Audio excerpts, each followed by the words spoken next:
여의도 맨션 구독자 여러분 안녕하십니까. 자, 오늘은 저희가 정말 명사라는 단어는 이럴 때 쓰는 거구나 싶을 정도로 참 귀한 분 한 분 또 모셔서 초청 인터뷰를 해보려고 하는데요. 자, 제 앞에 이미 벌써 나와 계십니다. 홍콩과학기술대학교의 김현철 교수님 오늘 자리해 주셨습니다. 교수님 안녕하세요. 네, 안녕하십니까. 예. 불러주셔서 감사합니다. 별 말씀을요. 네. 처음에 전화드렸을 때 너무 바쁘셔서 못 나오실까 싶었는데 그래도 이렇게 시간 또 짬내서 나와주셔서 감사합니다. 짬내는 수준이 아니라 꼭 그냥 달려 나와요. 왜 이러세요?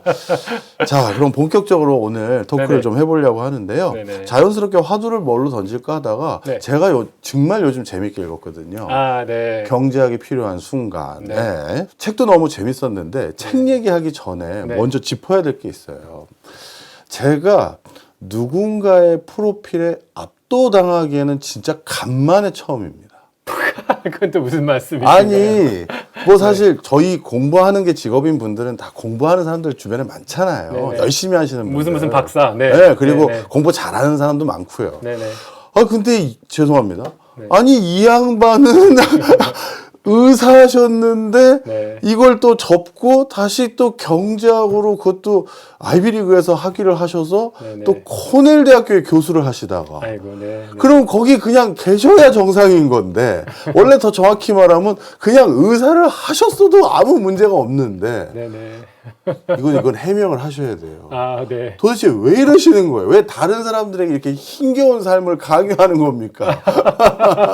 사실 그렇게 말씀해 주시면, 이 사람은 지가 원하는 거 막 다 맘대로 하네. 막 그렇게 생각하실 수도 있는데. 저는 책을 읽고 오해는 풀었긴 했습니다만 근데 네. 책을 너무 겸손하게 쓰셔서 그거 아닌 것 같아서. 근데 그 진짜 사실 저만큼 능력이 있고 저만큼 열심히 하는 경제학자가 많습니다. 네. 그런 의사도 굉장히 많고요. 그런데 다 이렇게 뭔가 좋은 대학의 교수가 되고 이러는 게 아니라서 네. 제 책의 첫 1장이 네. 인생 8할이 운이다. 어쩌면 그 이상이 운이다. 이거부터 시작하거든요. 예. 네. 사실 그 부분부터 오늘 말씀을 좀 나눠보려고 했었어요. 네네. 사실 누구나 교수님이야 사실 누가 봐도 자타공인 어떻게 보면 흔히 말해서 이력이라는 게 짱짱한 분이시지만 이력이 좀 일천한 분들도 네. 너스레를 떠는 게 사실 좀 있거든요. 그런 사람도 있어요. 네네. 그래서 흔히 말하기를 본인이 얼마나 부족한지는 자기 자신이 제일 잘 알지 않느냐 이런 생각을 하면서도 네네. 실제로 밖으로는 내가 부족한 거 잘 안 보이려고 숨기는 게 통상적인데 네네. 근데 교수님께서는 이런 타이틀이면 조금 약간 뭐라 그럴까요? 나 고생 좀 해서 여기까지 왔어 해도 되는데 네네. 책이 너무 진솔했어요. 제가요. 네네. 있는 그대로 책이 있는 거니까 네. 말씀드려도 되죠? 네네. 연대 의대 거의 문 닫고 들어왔고요. 꼴등으로 들어갔고. 예. 네네. 그래서 친구들 다 OT 갔을 때 제가 나중에 갔다고 하셨나요? 네, 그랬던 네, 거. 네, 네. 그리고요. 그 다음에 미국에 학위 받으러 가셨을 때도 네. 내가 거기서 우등 졸업한 게 아니라 정말 고생했고요. 이런 여러 가지 에피소드를 많이 남겨주셨어요. 맞습니다. 그때도 꼴등에서 두 번째로 맞아요. 했습니다. 제가 그 얘기 참 안 했는데 하여튼 그러면서 여기까지 흘러온 게 네네. 어떻게 보면 그냥 과시하는 게 아니라 네네. 대부분 사람의 인생은 운에 달렸다. 네네. 이 얘기가 참 와닿았어요. 네네. 그거 한번 풀어주세요. 우리가 이제 보통 생각하는 내가 은인을 만났다. 내가 뭔가 굉장히 운이 좋게 어떤 이런 걸 이루었다. 이걸 넘어서 네. 사실 진짜 운이 어디서 시작되냐면요. 태어난 나라부터 시작합니다. 경제학자 중에 굉장히 유명한 세계은행의 치프 이코노미스트였던 블랑코 밀라노비치가 네. 무슨 연구했냐면 전 세계 사람들 소득자를 모을 수 있는 대로 다 모으고 네. 그 사람 어디서 태어났는지 네. 성별이 뭔지 무슨 교육 받았는지 직장이 뭔지 이렇게 쭉 다 조사하는데 어떤 걸 발견했냐 하면 정말 태어난 나라가 예. 임금을 엄청나게 결정하는데 얼마나 결정하냐? 50% 이상을 결정한다. 반이요. 반이요. 허허허. 우리가 술자리에서 이런 얘기 합니다. 야, 여기 60km 위에만 태어났어도 우리는 지금 김정은 찬양하면서 살고 있을 거야. 그렇네요. 네, 그리고 뭐 저는 사실 저개발 국가 연구 많이 했던 개발 경제학자이기도 한데요. 예. 뭐 저개발 국가에 태어나면은 진짜 답이 없거든요. 네. 자기 개인 능력이 아무리 뛰어나도. 네. 제가 말라위에서 많이 일했는데 혹시 뭐 말라위의 과학 천재 막 이런 신문 기사도 나는데 네. 그런 천재가 예를 들어 미국에서 태어나면은 정말 빌 게이츠가 될 수 있는 거고. 일론 머스크. 앨런 머스크는 뭐 이민자지만 네네 어쨌든 간에 정말 거기서 아주 유수한 기업에서 최고의 대우를 받을 텐데 그 친구는 그냥 그 수준에서 살아갈 수밖에 없는 이런 현실이 되니까 네. 굉장히 안타까운 거고. 그런데 이제 대한민국에서 태어나면 그러면요. 제가 한번 이런 계산을 해봤어요. 예. 대한민국에 태어나서 정말 어렵게 사는 분들 예. 이제 어떻게 되냐면 기초생활보장제도의 도입 저걸 받아서 네. 소득을 보전시켜 줍니다. 그러니까 우리나라는 아무리 못 살아도 어느 정도의 그 소셜 세이프티넷이라고 하죠. 네. 그게 딱 정해지는데 예. 그 수익이 전 세계적으로 봤을 때 상위 몇 %냐? 상위 20%에 해당됩니다. 그래요? 상위 20%요? 네네네. 와.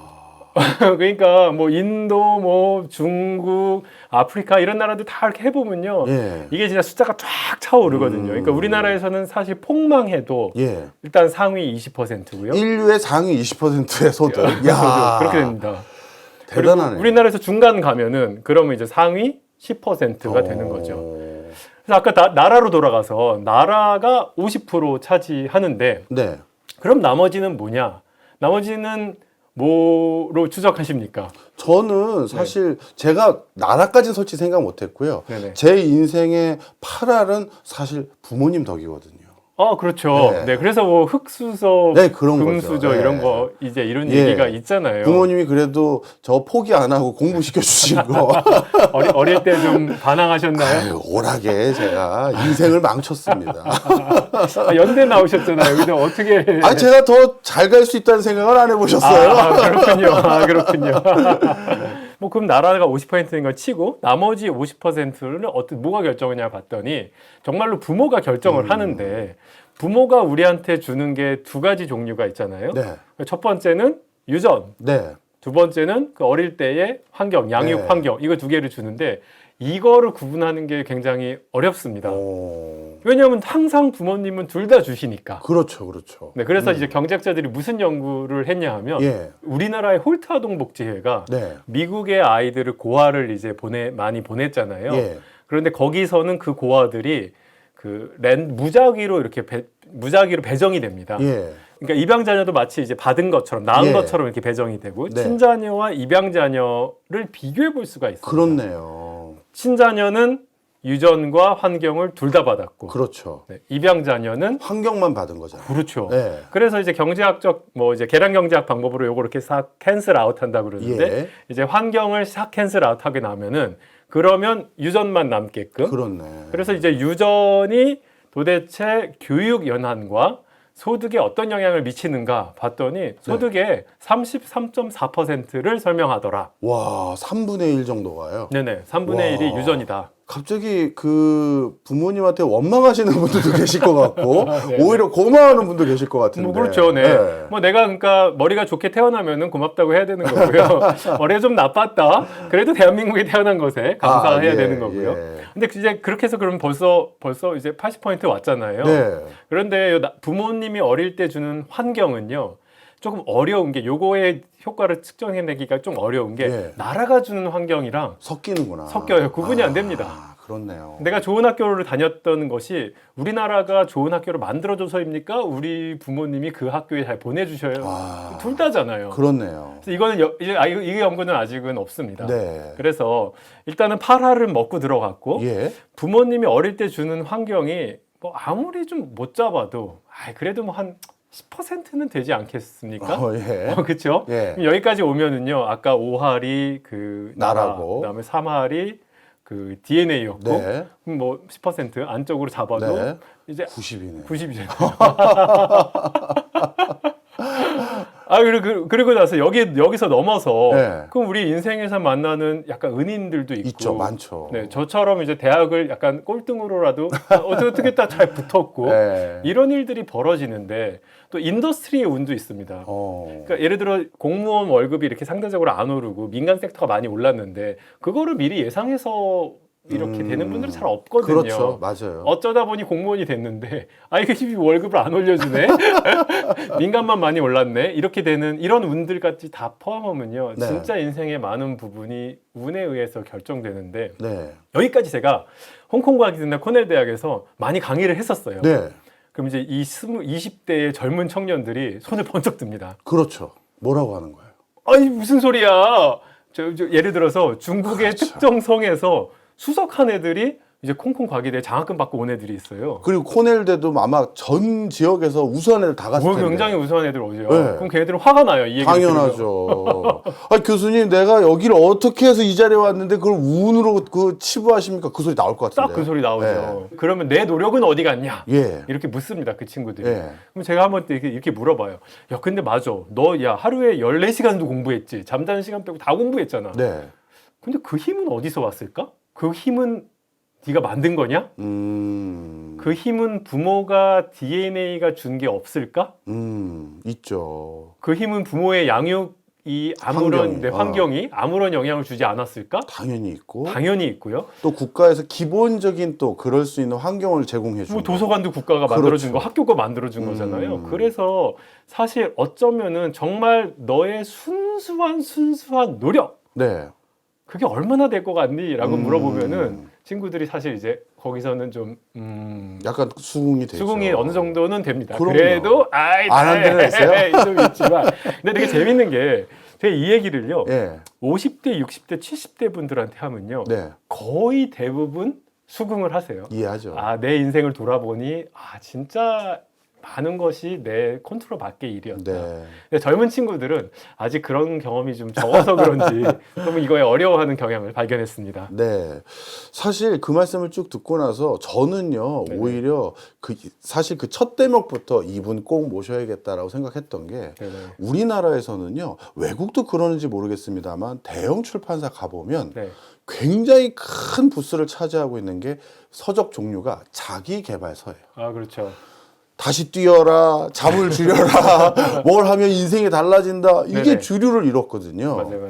근데 그게 물론 조금이라도 열심히 살아서 성취하는 거 나쁜 거 아닌데, 네, 아닌데 어느 순간인가 우리나라에서는 그게 너무 과열되다 보니까 부작용이 많은 것 같고 네.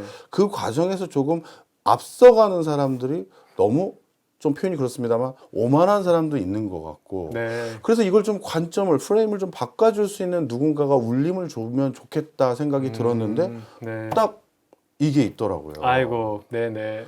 저는 사실 노블리스 오블리제 정신도 이런 데서 나올 거라고 생각하거든요. 네. 맞죠? 맞습니다. 네. 사실 이제 어떤 의미를 함축하고 있냐면요. 그 80%, 90%가 너가 만약에 성취한 것이 진짜 네가 이룬 게 아니라면요. 좀 많이 이루었다고 생각되시는 분들은요.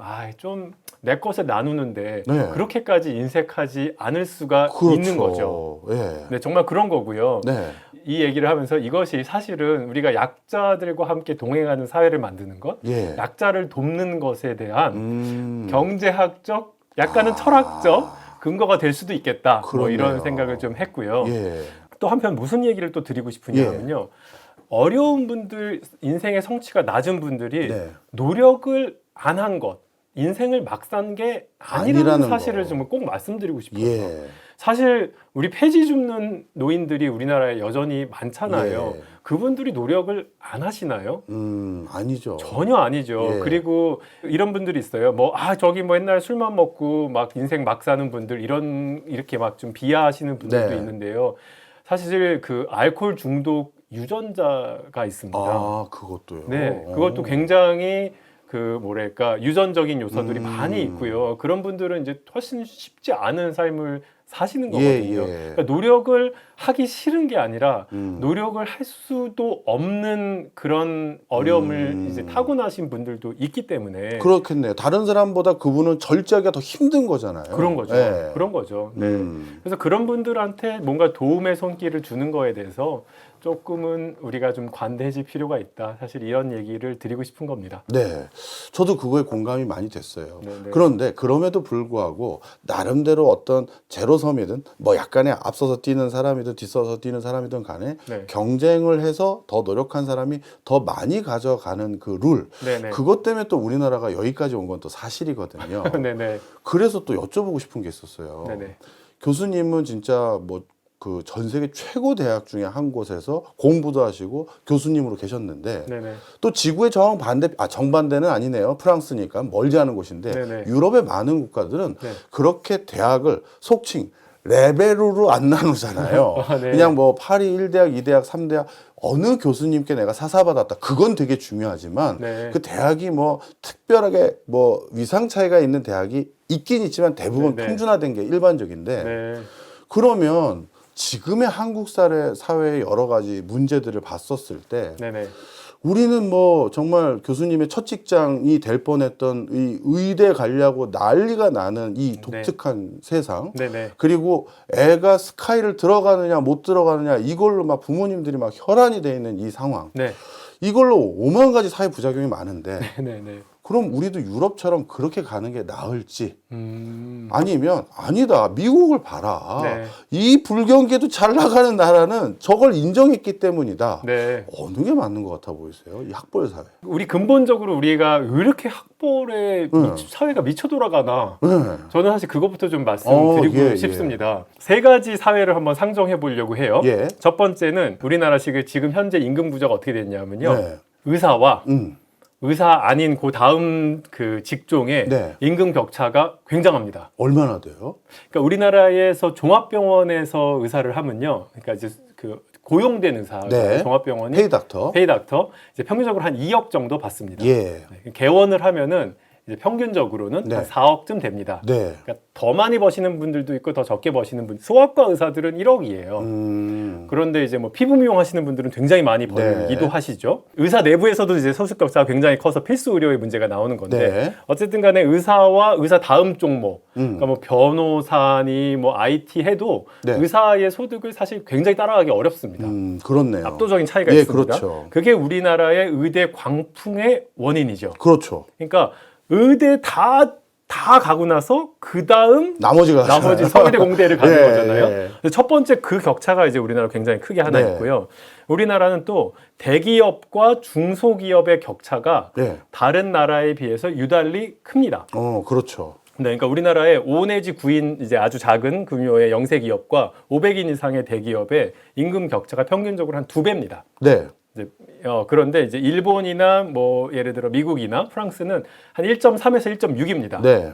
그러니까 모든 나라에 그 대기업이냐 작은 기업이냐에 따라서 이제 임금 격차가 있지만 네. 우리나라가 상당히 큰 편이고 네. 또 추세가 점점 벌어집니다. 근데 요거는요 사실은 예. 대기업이 막 잘못해서 이런 게 아니라요. 예. 대기업이 욕심장이라서 앞에서 가자 뭐 이런 거 아니라요. 예. 사실 우리나라의 산업 구조의 문제이고 그 5 내지 9인 뭐 이런 데는 되게 영세 기업이고 뭔가 이노베이션 일어나는 이제 그게 아니고 네. 우리나라는 대부분의 이노베이션이 다 대기업에서 하기 때문에 네. 이제 그런 격차가 벌어진 거죠. 예.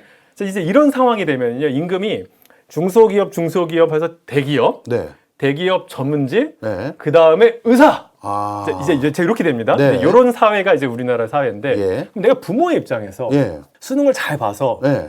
그 수능에 한 3점 차이 나서 제일 못한 의과대학 가고 네. 그다음 서울공대 갔을 예. 때 이 친구의 평균적으로 임금 차이가 3배 정도 나는 거예요. 와. 그렇잖아요. 네. 뭐 예를 들어 대기업 갔을 때 뭐 한 1억 받으면 잘 예. 받는 거고 의사 하면은 이제 한 3억 정도는 이제 기대 수익이 있으니까 네. 야 수능 조금 차인데 이게 소득이 3배네. 네. 그다음에 대기업 가냐 중소기업으로 가냐가 소득이 2배가 넘네. 이렇게 네. 되면은 이제 어떤 사회가 되냐 하면 모두가 지금 당장 어릴 때 고등학교일 때 굉장히 투자를 해서 예. 좋은 대학에 가면은 대기업 갈 확률이 훨씬 높아지잖아요. 그렇죠. 의사가 될 수 있는 길은 유일한 길은 수능 잘 보는 거죠. 수능 잘 봐서 의과대학 가는 예. 길. 의과대학 안 가면 이제 의사가 될 수가 못하니까요. 없잖아요. 예. 그러니까 이제 지금 고등학생들, 중학생들한테 미친 듯이 과열해서 투자하는 것이 네. 투자 대비 수익이 나온다는 거죠. 티오리 네. 나옵니다. 네. 이제 우리나라 상황이 이제 약간 이런데요. 예. 그런데 이제 미국은 약간 어떠냐? 미국은 이제 의사가 1번 직종입니다. 네. 가장 많이 버는데 미국은 이제 IT 기업 완전 성공했잖아요. 네. 그래서 사업해서 이제 비즈니스 했을 때 굉장히 많이 벌 수 있는 찬스가 또 높고, 네. 뭐 이제 실리콘밸리에 고용되면 3억, 4억 이렇게 받아요, 진짜로. 예. 그 다음에 뭐 로펌도 많고, 그 다음에 대기업의 대기업 그 뭐랄까 고용되는 숫자가 우리나라보다 한 15배 많거든요. 네. 인구 수는 6.5배죠, 이제 미국이. 네. 그래서 인구 대비 대기업 수도 이제 미국이 훨씬 더 많고. 네. 그러다 보니까 우리나라는 이제 격차 이런 나라인데 미국은 좀 이제 위쪽이 이렇게 좀 서서히 내려옵니다. 그래도 상당히 좀 탄탄하군요. 상당히 많은 거죠. 예, 상단이. 예. 이제 그런 사회가 이제 약간 미국 사회고 예. 영국은요. 영국은 어때요? 영국은 이제 이게 잘 안 올라요.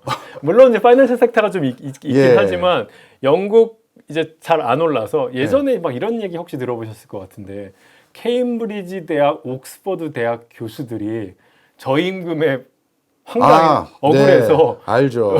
시위하고 예. 아니 나 이거 포기하고 이제 배관 수리공 한다더라. 예. 블루 컬러 하는 게 오히려 돈 많이 더 많이 벌 수 있다. 막 이런 얘기가 나온 정도로 네. 전통적으로 지금 영국도 이제 파이낸스 섹터 좀 많이 벌긴 하는데 이제 전통적으로 이렇게 굉장히 수평스러운 나라였습니다. 네. 이제 이 모든 것이 이런 학벌주의라든지 아니면 이제 굉장히 과열된 교육 이런 거는 어쨌든 간에 어렸을 때 투자해서 좋은 대학 많이 갔을 때 그것으로 인한 평생 수익이 네. 압도적으로 많아지는 그런 현상이 있는 나라에서 과열될 수밖에 없는 거죠. 그렇죠. 당연한 거라고 생각하고 이게 그러면 뭐 학부모의 문제인가? 저는 아니라고 생각하는 거죠. 예. 내가 학부모라도 지금 열심히 투자하는 게 더 합리적인 합리적인 거니까. 결정이죠. 예. 네. 그래서 이게 사회 구조가 개편되지 않으면 모든 교육제도 백날 바꿔봤자 소용없는 거군요. 소용이 없지 뭐 그렇지 않겠습니까? 그럴 것 같아요. 솔직히 말씀드리면. 네네. 예. 예를 들어서 우리도 그 어느 정치가들이 그런 소리 많이 했잖아요. 지방 국립대 이름을 다 서울대로 바꿔버리자. 그러면 뭔가 희석되지 않겠니? 네네네. 시그널로서. 네네네. 아니거든요. 아니라고 생각합니다. 그럼요. 네네. 이게 어떻게 보면 우리나라에서 이 학벌주의가 있는 것도 사회 구조가 가장 크게 다 같이 고쳐지지 않으면 없어지지 않는 부분이네요. 거기서 제가 한 가지 좀 더 말씀드리고 싶은 것 네. 중에 하나는요. 프랑스 같이 완전히 이제 평평하게 만드냐 그것도 그러다 보니까 프랑스는요. 파리 스쿨 오브 이코노믹스 뭐죠 저기 정치 엘리트 스쿨 있잖아요. 네. 막 그런 게 나타납니다. 네. 그러니까 인간이 좋은 학교로 가고 싶고 막 이런 욕구를 너무 짓밟는 거는 저는 사실은 반대하고요. 그래서 이제 서울대 다 평준화 깔자. 진짜 좀 그러지 말자 이제 그러고 싶은데 네. 근데 뭐가 우리나라랑 예를 들어 홍콩이랑 무슨 차이가 있냐면요. 예. 제가 홍콩 과기대 교수잖아요. 네. 근데 홍콩대 교수를 만날 일이 있었어요. 근데 예. 옛날에 홍콩대가 죽쓰던 시절이 있었어요. 잘 연구 좀 잘 안 하고 예. 좀 그러던 80년대 90년대가 그랬는데 요새 홍콩대가 굉장히 잘 나가거든요. 네. 연구 실적이라든지 이게 촥촥촥촥 치고 올라갔어요. 네. 제가 이제 홍콩대 교수한테 물어봤습니다. 네. 야, 니네 요새 되게 잘하는데 그 이유가 뭐니? 라고 물어봤습니다. 예. 대답이요. 예. 니네 학교. 경쟁 심리. 홍콩 그거예요? 과기대. 예. 그거였어요. 뭐냐 하면요. 네. 우리나라는 약간 서울대 연고대잖아요. 예. 홍콩은 아니에요. 그럼요. 홍콩대, 홍콩과기대, 홍콩중문대예요. 오. 그러니까 이게 대학이 그러니까 네. 교수들이 서로 뺏기는 쟁탈전을 가요. 아. 우리나라는 서울대가 정점에 있고 네. 예를 들면 이렇게 위로 이제 이렇게 피라미드죠. 피라미드잖아요. 예.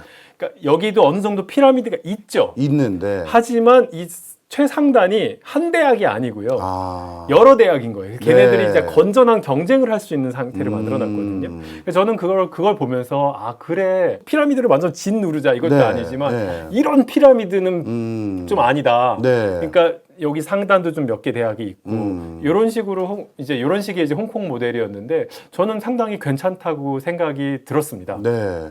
그런 차원에서는 진짜 우리나라도 특성화 대학교들 중에서 네네. 서울대나 이런 것처럼 탑티어의 대학들도 좀 많이 생기고 네. 전문화 대학들 이런 것들도 진짜 많이 생기면 진짜 그런 부분에서 선의 경쟁도 많이 일어나겠네요. 네, 선의 경쟁은 필요하겠죠. 네. 이것도 좀 특이했는데 지금 계속 거꾸로 가고 있습니다. 가장 매크로하게 답은 인생은 다 운빨이야. 이거 하나 드렸고 네. 마음도 좀 편해지시고 그게 또 사실이기도 했고요. 네네. 그다음 두 번째는 그 과정에서 내가 내 인생을 돌이켜봤을 때 가장 결정적인 티핑 포인트는 대부분 학교를 어느 학교 어느 과를 진학했을 때 그걸 많이들 꼽으셔서 네. 그걸 여쭤본 거고요. 네네. 그런데 그 다음이 뭘까 생각을 해봤는데 전 솔직히 잘 안 떠올랐는데 굉장히 중요도를 높이 생각해 주신 파트가 네네. 뱃속 10개월. 아, 네네. 이거 뭐예요? 아, 이게 운빨이 이렇게 중요하고 불평등이 이렇게 있는데 네. 아, 좀 이 어려운 사람들을 돕는 다양한 방법들이 있는데 네. 이거를 그러면 어디서부터 도우면 좋을까? 음. 근데 우리 경제학자들도 이런 거 생각하잖아요. 이제 언제 도와야지 제일 투자 대비 효과가 제일 높을까? 네. 이게 늘 생각하는 사람들이니까 예, 예. 이제 정부의 각종 그 프로그램들을 평가하기 시작하면서 예. 이제 경제학의 지난 20년이 그 크레더빌리티 레볼루션 네. 그러니까 신뢰성 혁명이 있었어요. 예. 그 막 경제학에서도 막 공대처럼 실험하고요. 예. 우리나라 왜 우리 코로나 백신 실험하듯이 네. 경제학에서 이제 진짜로 뭐 사람들한테 뭐 복지제도를 줘보기도 하고 안 주기도 하고 막 이렇게 실험하면서 진짜로 이제 효과를 제대로 측정해내서 언제 투자 대비 효과가 제일 높은가 봤더니 이게 뱃속 10개월 아. 그다음에 아주 어릴 때 예. 그 순서대로 이렇게 착착착 된다는 거예요. 근데 이게 경제학자들이 나중에 밝혀내고 나니까 예. 이게 사실 생물학적으로 맞네 이런 생각이 드는 거예요. 이게 왜냐? 예. 뇌가 말랑말랑해야지 뭔가 변화를 일으킬 수 있는 거잖아요. 그렇네요. 그 지점토가 굳기 전에 해야 되는 거니까. 그렇죠, 그렇죠. 아. 이게 40살, 30살 넘어서 아이 우리 같은 사람들한테 아유, 백날 줘도 아유, 소용이 없어요. 뭐 해도 이게 안 이거는 되는 겁니다. 아무것도 안 됩니다. 그래서 이제 어릴 때가 중요하다는 사실을 굉장히 많이 알게 됐는데 이거의 첫 번째 연구가요. 근데 사실은 이런 의심은 있었습니다. 정황 증거는 예. 늘 있었습니다. 사실 우리 선조들도 좀 알았죠. 네. 그래갖고 대교가 중요해. 예. 이런 얘기가 그 느낌적인 느낌으로 있었는데 네. 이게 과학적 증거로 밝혀진 거가 불과 20년이 안 됩니다. 그렇군요. 첫 번째 그 첫 번째 키 연구가요. 네. 우리가 100년 전에 그 스페인 독감 네. 대유행 그거 연구한 거였어요. 예. 스페인 독감 대유행 때 은근히 젊은 사람들이 그 당시에 많이 돌아가셨어요. 네. 사이토카인 폭풍이라고 해서 이제 코로나는 다 노인들 위주였잖아요. 네. 근데 거기 그때 당시는 젊은 친구들 20대, 30대, 그다음에 7, 80대 이렇게 네. 두 군이 굉장히 고생을 많이 했는데 그 당시에 임신했던 사람들 네. 그런 사람들을 연구한 거예요. 예. 근데 이제 그 당시 마침 그 시기에 임신했던 사람들과 그 앞뒤 사람들도 비교하고 예. 코로나가 또 특별히 많이 전염돼서 더 힘들었던 지역과 좀 그렇지 않은 지역도 비교 분석을 하게 된 거예요. 네. 코로나 시절에 엄마가 코로나 걸려서 고생한 아이들이 나중에 그 당시에 죽을 확률도 높지만 예. 나중에 살아남아도 장애가 될 확률 뭐 이제 소득, 네, 그다음 진학률, 교육 연하, 예. 진학률 이런 다 한참 10% 이상 다 떨어진다는 사실을 알아낸 거예요. 예. 그게 첫 번째 연구였습니다. 네. 그래서 태교가 엄마 뱃속이 굉장히 중요하네 예. 이런 사실을 알아냈고요. 네. 제가 최근에 봤던 연구 중에 가장 기억 많이 남는 거는요. 우리 엄마들이 스트레스 받으면 얼마나 아이들한테 어떤 영향이 있을까? 네. 내가 뱃속에서 스트레스 받으면 어떻게 될까? 이 연구를 제 친구들이 했어요. 예. 이게 제 친구들이 이제 스탠포드 대학에 있는 친구들인데 제가 예. 제 박사학위 동기들이거든요. 예. 친구들이 무슨 연구를 했냐면 내가 임신했을 때 제가 엄마예요. 네. 근데 이제 우리 할머니가 있고 제 애가 임신한 애가 있잖아요. 임신한 아이가 있는데 우리 할머니가 그러니까 내 엄마가 내가 임신했을 때 돌아가신 경우 네. 그거랑 내가 애를 낳자마자 예. 우리 엄마가 돌아가신 경우 네. 요 경우랑 비교를 한 거예요. 예. 그러니까 진짜 그 한 끗 차이인데 예. 내가 임신했을 때 우리 엄마가 돌아가시면요. 내가 낳은 아이가 예. 나중에 성장할 때 예. ADHD 걸릴 확률이 25% 상승. 오. 그 아이가 그 어른이 됐을 때 우울증 약을 복용할 확률이 10% 상승. 근데 이거 굉장히 큽니다. 그렇죠. 그 부모님 돌아가시는 정도의 굉장한 슬픔은 내 아이가 나중에 성인이 됐을 때 우울증 확률을 10% 올린다고? 예. 이거 굉장히 크잖아요. 예. 우리 부모님이 돌아가실 정도가 사실 이제 작은 슬픔은 아니지만 작은 예. 스트레스는 아니지만 우리가 살면서 그만큼은 아니지만 다양한 스트레스에 노출되잖아요. 그렇죠. 결국 막 그 어려움이 우리 자식한테까지도 전달된다? 저는 사실 그거에 좀 많이 충격받았고요. 예. 우리 그 임산부들을 도와야 되는 다양한 이제 다양한 근거들. 방법으로 도와야겠다, 네. 도와야겠다 뭐 이런 생각하게 됐습니다. 네. 지금 쭉 말씀드리면서 저는 참 많은 분야의 시사점을 담고 있다고 생각이 들어요. 네네. 아주 작게는 동시대를 살고 있는 사람들에게 어찌 보면 멘탈 케어도 되는 지침도 있고 네네. 또 조금 더 넓히 보면 우리나라의 복지 시스템을 어떤 접근으로 해야 되는지에 대한 네. 그런 내용들. 네네. 그리고 좀 우리 사회에서 좀 주류가 되거나 성공한 사람들은 납세에 대한 의무에 좀 적극적이어야 되는 이유들, 네네. 그리고 좀 주변인들에게 적극적으로 좀 부양하는데 적극적 복지라고 해야 될지 하여튼 네네. 그런 부분들에도 좀 찬성하는 네. 그런 마인드도 필요하다는 걸 참 많이 느끼게 됩니다. 네. 자, 그런데 이거를 자칫 잘못하면 지금 입시를 앞두고 있는 수험생들에게 이 금서를 전하면 네네. 엄마 이거 다 운이고 이거 아무 관계 없어 이러면 안 되잖아요. 그럼요. 네. 그래서 제가 그냥 책에는 없지만 네. 제 개인적인 호기심으로 네네. 교수님은 살면서 친구한테는 영향을 안 받으셨어요? 저는 솔직히 말씀드리면 네네. 지금까지 제가 고등학교 때부터 네. 여기까지 걸어오는데 저에게 가장 결정적인 멘토링 역할을 해줬던 사람들은 다 교수님도 멀리 계시지 부모님하고는 맨날 오락되며 싸워가지고 네네. 소통 잘 안 하지 네네. 늘 친구였거든요. 네. 중고등학교 때 저 정도 되는 성적인 친구 하나 있었고 네. 그 친구랑 이제 선의의 경쟁하면서 야 너 네. 열심히 해야지 뭐 이제 약간 이제 그런 것들도 있었고요. 네. 사실 또 제 친구 중에 한 명은 제 지도 교수입니다. 그래요? 네. 오. 제 지도 교수가 왜 친구냐면요. 네. 3살 많아요, 저보다. 외국은 뭐 그 정도는 뭐. 이 정도는 친구죠. 네. 처음에는 이제 사제지간이었는데, 네. 이게 뭐, 제가 박사 받은 지 10년이 넘으니까, 이제 맨날 뭐 같이 놀러 연구하러 다니고 네. 이러다 보면 이제 친구가 되는데, 네. 뭐, 많은 영향을 받았죠. 음. 이게 뭐, 이제 공부뿐만 아니라 인생을 이제 바라보는 자세라든지, 네. 뭐, 저랑 저의 지도 교수는 정치 성향이 굉장히 비슷하거든요. 예. 개인의 민주주의 굉장히 중요하다고 생각하고 개인의 자유도 굉장히 중요하다고 생각하는 이제 그런 것들도 비슷해갖고 그렇게 되죠. 맨날 미국 대통령 욕하면서 같이 친구를 했는데 네. 뭐 경제학에 사실은 친구 관련된 연구도 많습니다. 있어요? 오. 네네. 좀 소개를 좀 네, 좀 드릴까요? 해주실래요? 네네. 네. 그러니까- 책에는 없어가지기. 네. 사실은 책에도 있습니다. 어디에 있었죠? 제가 못 봤는데.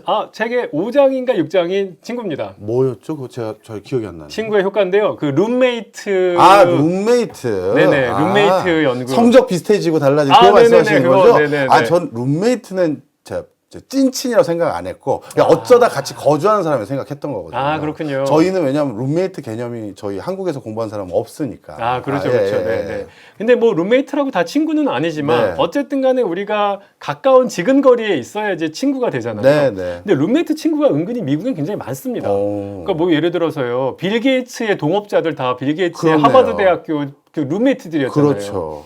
네, 그것도 있고요. 또 페이스북 창업자들도 마찬가지고요. 하버드 대학교의 네. 룸메이트들이었잖아요. 둘 다 룸메이트들이네. 뭐 그랬는데 걔네들이 페이스북 어떻게 만들었냐면요. 맨 처음에 하버드 대학교 계정을 해킹해서 예. 하버드 대학교 여학생들의 사진을 다운로드 받은 다음에 네. 그 여학생들 그 얼굴 품평하는 그거 만들어 놓은 게 페이스북의 시초라고 예, 그렇죠. 그냥 퇴학당할 뻔했대요. 예.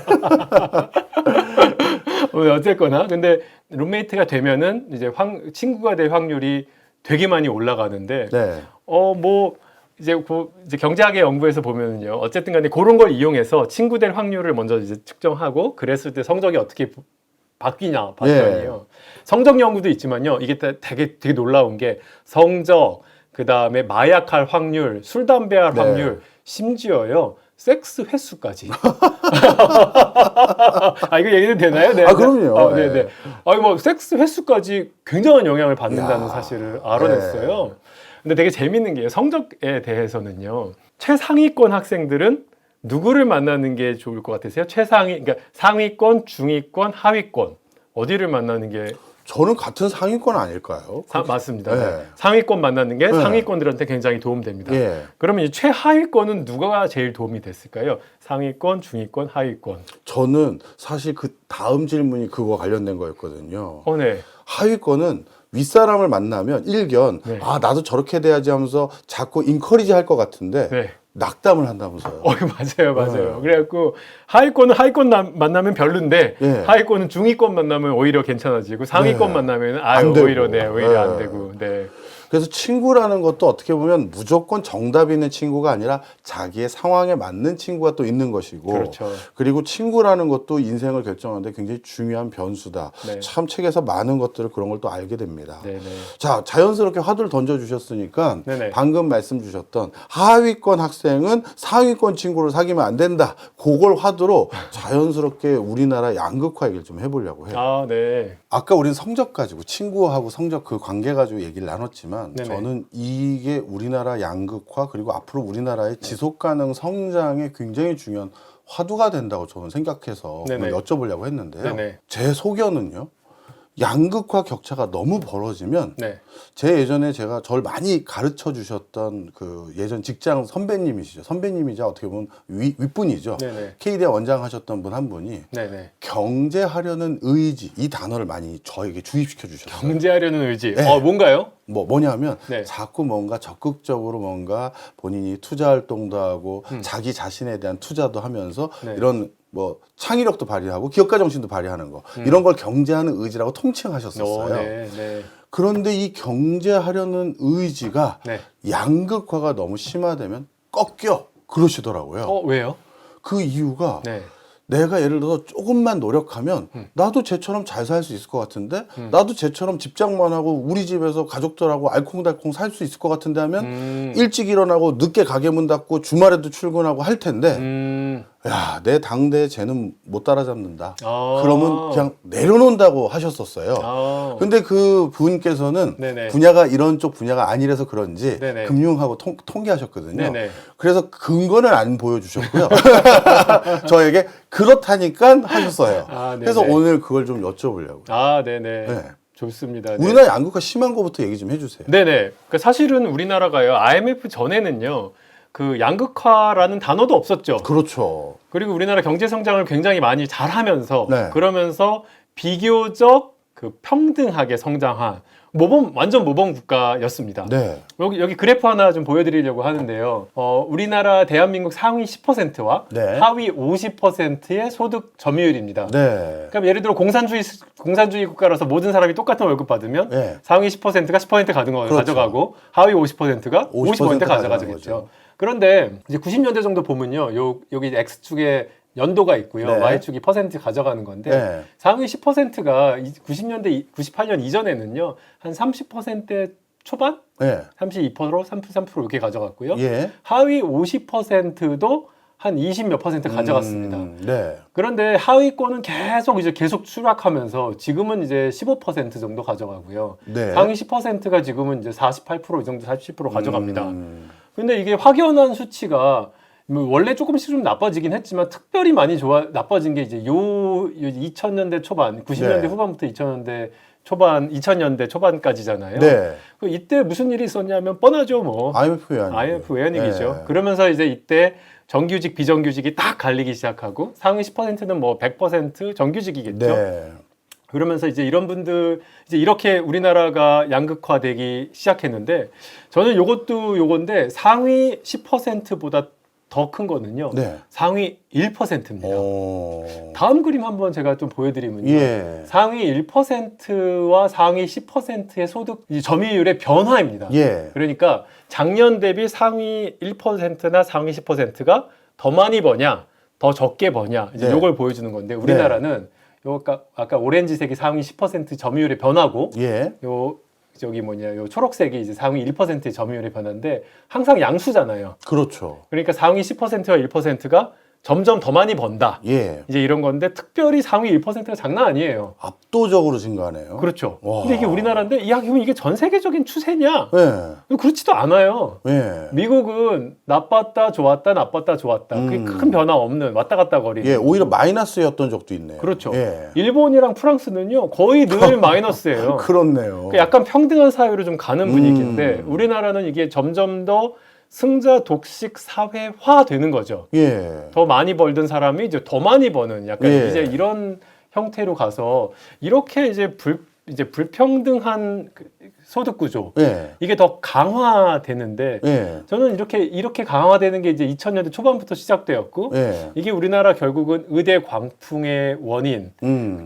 아주 극단적인 그 교육 과열의 원인인데 이걸 네. 이제 더 기름을 껴주는 거죠. 안타까운 현실입니다. 네. 뭐 그렇습니다. 근데 우리나라의 산업 구조의 천반은 네네. 상당히 많이 미국 제도를 차용해 왔었고 네네. 초창기 60년대나 70년대 초반에는 일본의 그 정부의 조직도를 보면 네네. 우리나라 정부 조직도 비슷하죠. 똑같아요. 네네. 그래서 일본 것도 많이 쫓아갔는데 네네. 지금 가만히 보면 일본이든 미국이든 우리보다 이렇게 불평등도가 심화되는 곳은 없는데 우린 원인이 뭐에 있을까요? 일단은 상위 10%와 하위 50%는 산업 구조라고 저는 보고 네. 있는데요.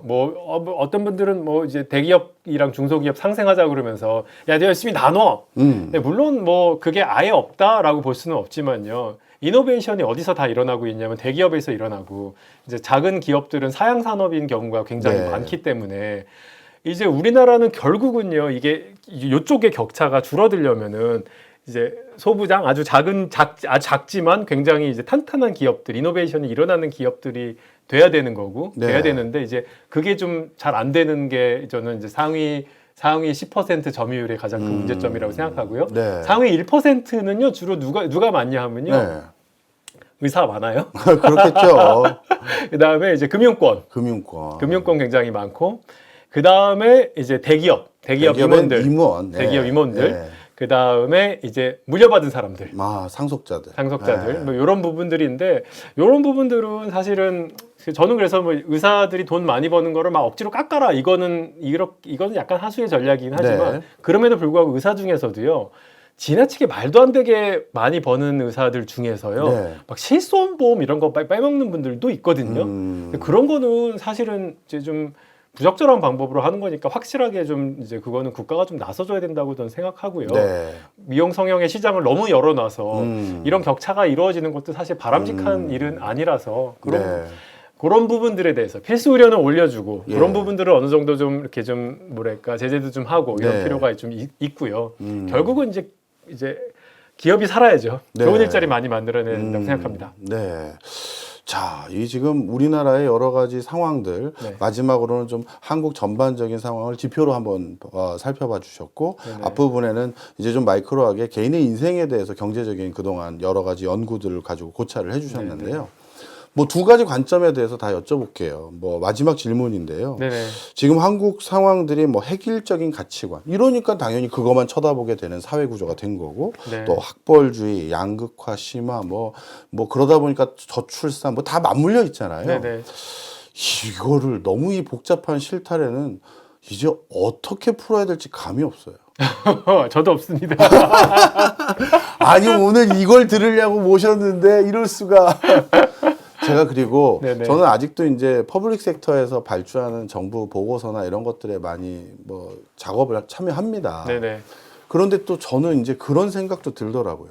예전에 권위주의적인 국가 체제에서는 네네. 그 어떤 그 위치에 오른 사람이 자신의 그 리더십으로 또 다른 말로 하면 그 권한이 너무 광범위하게 법이 있다 보니까 이 구조적으로 얽힌 이 엄청난 실타래를 야 이렇게 해 하면 그걸 억지로라도 풀고 일부라도 해결이 됐었어요. 네. 어떤 파트든 간에 네네네. 경제 발달이든 뭐 아니면 외화 벌이든 뭐가요? 네. 예를 하나 갑자기 생각이 나는데요. 예, 전두환 대통령이 사교육 그만해. 그렇죠. 시진핑이 그만해. 따라서 그런 거랑 했잖아요. 똑같은 거죠. 네네. 그러니까 그게 실제 사교율이 근절된 건 아니지만 아니죠. 그래도 네. 표면적으로 많이 잦아든 건 사실이니까요. 맞아요. 네. 그리고 대학들한테 사교육 근절과 함께 대학 정원 늘려 하니까 조금 더 완충지대가 생겼던 것도 있고. 맞아요. 자, 그런데 지금은 어느 분이 대통령이 되던 아니면 어느 분이 국무총리가 되던 교육부 장관이 되던 기재부 장관이 되던 어렵죠. 안 돼요. 안 됩니다. 네. 그러면 우리는 그냥 이 상황으로 계속 가야 되는 게 아닌가가 솔직히 제가 정부 옆에서 지지난주도 뭐 보고서 뭐 관련해서 발표하러 갔다 왔거든요. 네네. 그걸 보면서 보고서는 이렇게 써드렸는데 이거 할 수 있나? 속으로 그 생각만 많이 들어요. 네. 외국에서 수많은 개도국도 가보셨고 또 홍콩 과기대 근무도 하셨고 네. 미국에서도 오랫동안 사셨는데 네네. 사회가 이렇게 혁명적인 변화가 일어나는 방법은 체계화되고 구조화되고 조직화된 국가에서는 어렵죠. 그런데요. 네. 사실은 쉬운 일은 아니죠. 민주주의 절차 하에서 그 절차를 잘 잘 따르면서 뭔가 큰 변화를 이뤄내는 게 쉬운 일은 아닌 게 분명하지만 예. 우리나라 생각해 보면요. 그래도 20년 전, 30년 전, 40년 전 굉장히 많은 변화를 겪어왔잖아요. 그렇죠. 그러니까 막 한 1년 단위로 보면은 야 희망이 없는 것 같다 막 이렇지만 조금 더 길게 시계를 보면은 우리 사회가 그래도 좋게 변한 것도 있고 나쁘게 변한 것도 굉장히 있죠. 많지만 예. 이 변화가 어쨌든 간에 쌓이다 보면은 꽤 큰 변화가 있다는 사실은 우리가 돌이켜 보면 알 수가 있으니까 뭐 저는 그런 점에서 실망스러운 그러니까 왜 이렇게 변하지 않는데 이렇게 양극화 진행되는데 양극화라는 말을 우리가 들어본 지가 벌써 20년이 지났는데 그렇죠. 아무것도 고치지 못하고 있네 이런 실망할 수도 있지만 그렇다고 해서 우리가 뭐 포기할 거냐 그건 아니고 작은 변화를 조금씩 열심히 만들어나다 보면은 언젠가는 돌이켜 봤을 때 큰 변화가 있는 사회가 되지 않을까 뭐 생각해보고 있습니다. 중요한 말씀 해주셨네요. 사실 많은 분들이 너무 실망스러워서 요즘은 아예 이런 정책적 이슈, 정치적 이슈에 등을 돌리는 분들이 네, 너무 많은데 진짜 그러면 안 되죠. 그러면 안 되는 것 같아요. 네. 자꾸 관심을 둬야 나쁜 짓도 못하게 되는 거고 네. 또 조금씩 서서히지만 네. 한 발씩 앞으로 나가는 게 아닌가 생각이 전 듭니다. 당도 바꿔서 찍어보셔야 된다고 생각합니다. 중요한 말씀이세요. 네. 저는 제가 진행하는 라디오 프로그램에서 고해성사 한번 했었어요. 저는 어느 순간인지 그 얘기하면 또 어디에서 어디로 바뀌었는지 유추하니까 한번 노선을 바꿨습니다. 네. 도저히 이건 아니겠다 싶어서 네. 그 얘기를 한번 드렸는데 그것도 필요해요. 네. 저도 뭐 학교 선배님이든 또 옛날 직장 선배님이든 뭐 몇 분들이 지금 뭐 배지 달고 또는 뭐 더 높은 자리에서 활동하시는 분들이 좀 계세요. 네. 네. 그런데 그분들이 다는 아니지만 은연중에 가끔 그런 표현이 나올 때마다 좀 아쉽더라고요. 공고한 지지 기반 세력들을 어떻게 보면 더 고마워하는 게 아니라 이번에 여당이랑 또는 야당이랑 싸워야 되는데 불러가지고 이렇게 한번 해야겠네 이렇게 해서 마치 좀 뭐라 그럴까요? 이용해 먹는 그렇죠. 네네. 그런 듯한 모습도 있어서 우리 국민들이 무서운 걸 보여주려면 자꾸 스윙 보터를 하셔야 된다. 맞습니다. 이렇게 네. 말씀드립니다. 자, 오늘 결론입니다. 우리가 그렇게 관심을 둬야 아까 우리 교수님께서 말씀해 주셨던 최초의 화두. 한국에서 태어난 우리 또 후배님들이 헬조선이 아니라 참 난 운 억세게 좋아서 한국에서 태어났구나 라는 소리를 듣게 되지 않을까. 네. 이렇게 마무리하면 될 것 좋습니다. 같아요. 하여튼 교수님 너무 바쁘시고 한국에 와서 또 하실 일이 점점 많아지는 걸 제가 옆에서 보고 있는 사람으로서 아이고, 네, 그리고 네. 그래서 제가 맨날 건강 챙기셔야 된다라고 하고 있는 상황에서 또 짬내서 이렇게 나와주셔서 감사합니다. 감사합니다. 고맙습니다. 감사합니다.